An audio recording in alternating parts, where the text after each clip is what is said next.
Shalom, apa kabarnya Bapak Ibu, saudara-saudara yang terkasih dalam Tuhan Yesus? Kami harapkan semua dalam keadaan baik-baik saja, dalam jamahan, kasih, perlindungan yang datang dan berasal dari Tuhan. Amin.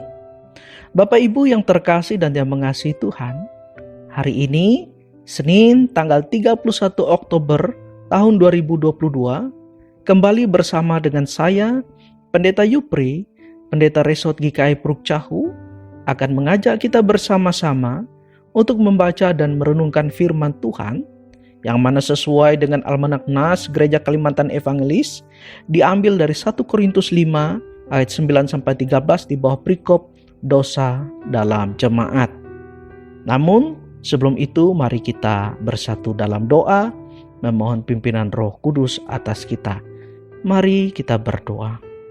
Bapa yang kami panggil sembah dalam Tuhan Yesus Kristus, dengan penuh ucapan syukur, pada saat ini kami datang menghampiri tahta hadirat-Mu yang kudus, bersyukur atas kasih penyertaan-Mu yang telah Engkau lakukan dalam hidup dan kehidupan kami sampai saat ini.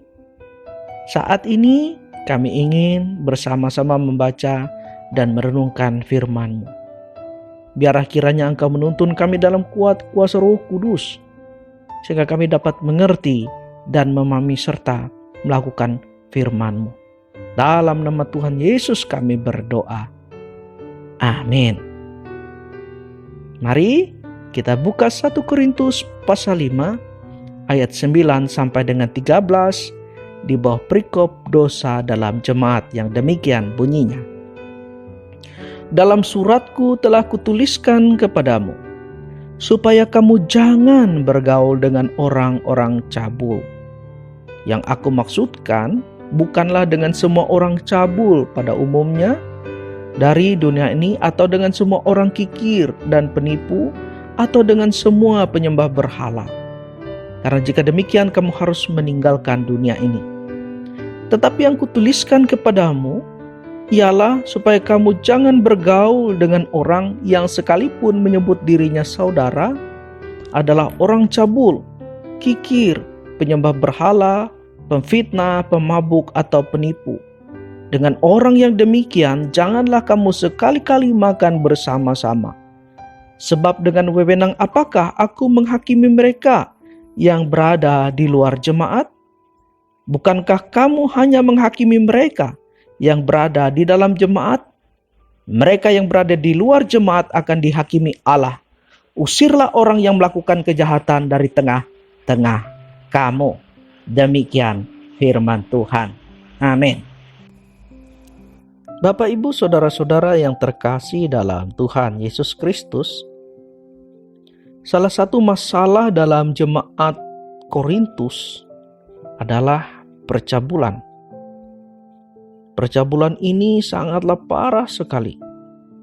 Sehingga Rasul Paulus dalam 2 Korintus 5 ayat 1 mengatakan bahwa perbuatan itu tidak terdapat dalam bangsa-bangsa yang tidak mengenal Allah, di mana ada yang sampai hidup dengan istri ayahnya. Sangat-sangat menyedihkan sekali, saudara-saudara. Dan dalam nas kita hari ini, Rasul Paulus meminta agar jemaat jangan bergaul dengan anggota jemaat yang melakukan hal tersebut. Kenapa?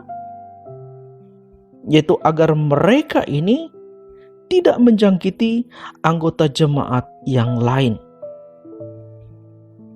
Dalam ayat terdahulu, tetapi masih dalam perikop ini, yaitu 1 Korintus 5 ayat 6-7, Paulus mengatakan, "Tidak tahukah kamu bahwa sedikit ragi menghamiri seluruh adonan?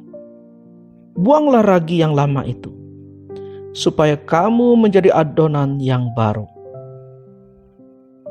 Nah, jadi Paulus menyatakan, saudara-saudara, bahwa ragi lama, yaitu orang yang masih hidup lama dan tidak mau berubah, tetap hidup dalam percabulan, tidak boleh tercampur atau berbaur dengan adonan baru atau jemaat Tuhan.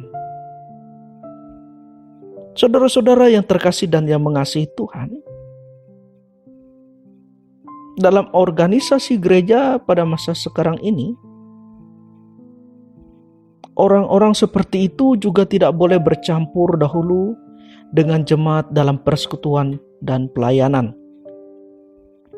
Mereka akan dikucilkan atau mendapat sanksi gereja, digembalakan agar sadar sehingga dapat kembali diterima bersama dengan jemaat dan tidak memberikan pengaruh negatif bagi jemaat.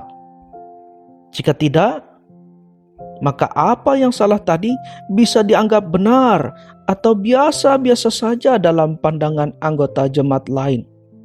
Karena tidak ada teguran, sanksi dari pihak gereja, sehingga yang lain juga ikut-ikutan melakukannya.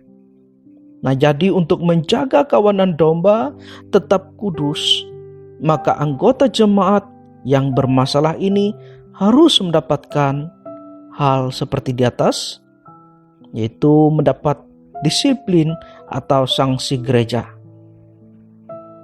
Memang jika kita lihat dalam peraturan gereja, ada beberapa tahapan yang dilakukan sebelum sanksi gereja berupa pengucilan itu dijatuhkan. Jadi, tidak asal saja dilakukan. Selain hal di atas dan kembali dalam nas kita tadi saudara-saudara, memang untuk menjaga hidup kudus, kita harus menjauhkan diri dari sumber atau pembuat dosa. Terlebih dari sesama anggota jemaat, orang Kristen yang berbuat dosa atau orang dekat kita. Kenapa saudara?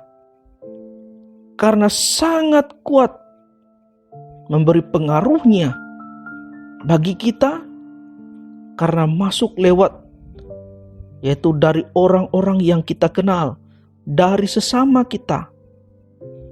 Sehingga hal tersebut sedikit demi sedikit, cepat atau lambat akan mempengaruhi kehidupan keberimanan kita. Mungkin pada mulanya kita merasa tidak enak, risih, tetapi lama-kelamaan kita akan terbiasa dengan perbuatan dosa yang diperbuat oleh orang lain di dekat kita, sehingga kita akhirnya ikut-ikutan secara perlahan. Terlebih ketika kita lihat hal tersebut menyenangkan, menguntungkan, bahkan tidak ada efek jera sanksi yang didapat oleh pelaku.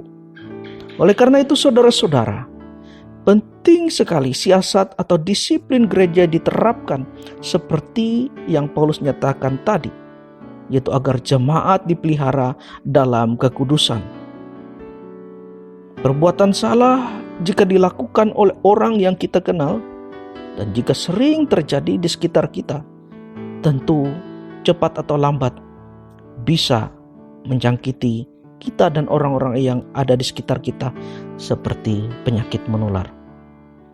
Jadi saudara-saudara yang terkasih dan yang mengasihi Tuhan, pergaulan yang salah dengan orang yang salah, bahkan kesalahan yang dilakukan oleh orang banyak, bisa membuat kita jadi ikut salah.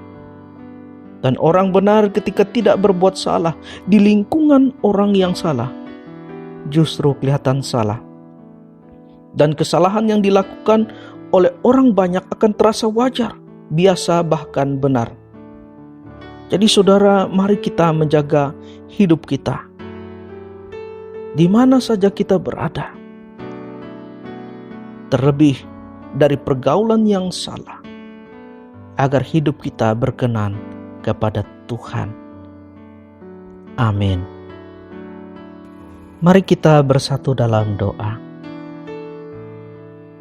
Bapa yang kami panggil sembah dalam Tuhan Yesus Kristus, kami mengucap syukur dan berterima kasih karena kami boleh bersama-sama membaca dan merenungkan akan sabda firman. Biarlah kiranya Engkau menolong kami dalam langkah-langkah hidup kami, agar firman-Mu ini boleh tertanam kuat dan kiranya hidup kami menyenangkan hati Tuhan. Bapa dalam Tuhan Yesus, demikian juga pada saat ini hamba-Mu ingin berdoa bagi saudara-saudara yang mendengarkan akan renungan harian pada hari ini. Biar kiranya Engkau memberkati mereka di dalam hidup dan kehidupan mereka. Engkau mengaruniakan damai, sejahtera, sukacita, dan kebahagiaan. Engkau jauhkan daripada mereka celaka, mara bahaya, kuasa setan, iblis, kegelapan. Biar kiranya segenap pekerjaan usaha yang mereka lakukan pada hari ini boleh berhasil menghasilkan yang baik cukup untuk hidup mereka. Demikian juga ya Tuhan, pada saat kami ingin berdoa. Apabila pada saat ini mereka dalam keadaan sakit, Tuhan kiranya berkenan memberikan kesembuhan. Mereka yang bersedih, Tuhan memberikan penghiburan. Mereka yang berbeban berat, Tuhan berikan kelegaan. Demikian juga pada saat ini Tuhan, kami ingin berdoa untuk para pemimpin-pemimpin kami, dari tingkat pusat sampai tingkat daerah.